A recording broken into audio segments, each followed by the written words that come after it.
நாம் இன்று கேட்க இருப்பது ஹதீஸ் குத்ஸி எனும் அல்லாஹ்வின் அறிவுரைகள்.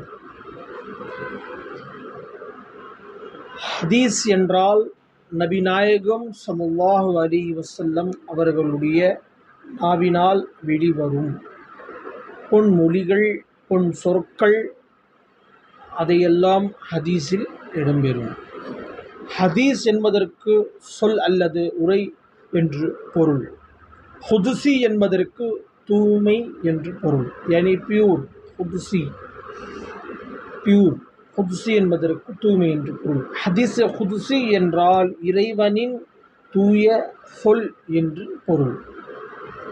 இறைவன் வானவர் தலைவர் ஜிப்ரீல் அலைஹிஸ்ஸலாத்து வஸ்ஸலாம் அவர்கள் மூலம் தன்னுடைய இறுதி தூதர் விநாயகம் ஸல்லல்லாஹு அலைஹி வஸல்லம் அவர்களுக்கு இறக்கி அருளிய அவேத நூலுக்கு குர்ஆன் என்பார். இறைவன் தனது கருத்துக்களை கனவிலோ அல்லது மன உதிப்பின் மூலமோ நபிகளிடம் சேர்ந்த வார்த்தைகளுக்கு ஹதீஸே குத்ஸி என்பார்கள். அல்லாஹுடைய வார்த்தையும் நபிநாயகம் ஸல்லல்லாஹு அலைஹி வஸல்லமுடைய வார்த்தையும் இணைந்து ஒரு சொல் வந்தால் அது ஹதீஸே குத்ஸி என்று சொல்வார்கள். குர்ஆன், ஹதீஸ், குத்ஸி என்ன வேறுபாடு? குர்ஆனுக்கும் ஹதீஸ் குத்ஸிக்கும் என்ன வேறுபாடு? குர்ஆனின் வசனங்கள் அகிலத்திற்கு ஐகூவல் விடுக்கும் தன்மை பெற்றுள்ளது.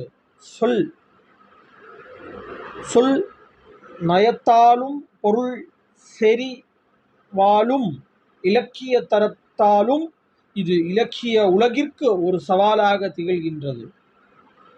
ஆனால் இந்த உன்னத நிலை ஹதீஸ் குத்ஸிக்கு இல்லை. 2. குர்ஆன் வசனங்களை தொழுகையில் ஓத முடியும். ஹதீஸ் குத்ஸியின் வார்த்தைகளை தொழுகையில் ஓத முடியாது. 3. குர்ஆனின் ஒவ்வொரு எழுத்துக்கும் 10 நன்மைகள் உண்டு. இந்த அளவு நன்மையை ஹதீஸ் குத்ஸி வாசகர்கள் அடைய மாட்டார்கள். 4. குர்ஆனின் வசனங்கள் என்றும் அத்தியாயங்கள் என்றும் பிரித்தாள முடியும். ஆனால் ஹதீஸ் குத்ஸிகளில் இவ்வாறு செய்ய இயலாது. குர்ஆனின் பாராக்கள், ஜுஸ்கள், சூறாக்கள், ஆயத்கள் என்று பிரிக்கலாம். ஆனால் ஹதீஸ் குத்ஸி இவ்வாறு செய்ய இயலாது. 5. குர்ஆன் வசனங்களில் கருத்து வைத்து வேறு வார்த்தைகளில் அறிவிக்க இயலாது.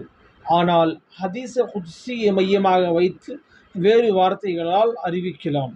ஏனென்றால் குர்ஆனின் எப்படி எடுக்கப்பட்டதோ, எப்படி வஹீயின் மூலம் நபிநாயகம் ஸல்லல்லாஹு அலைஹி வஸல்லம் அவர்களுக்கு அறிவிக்க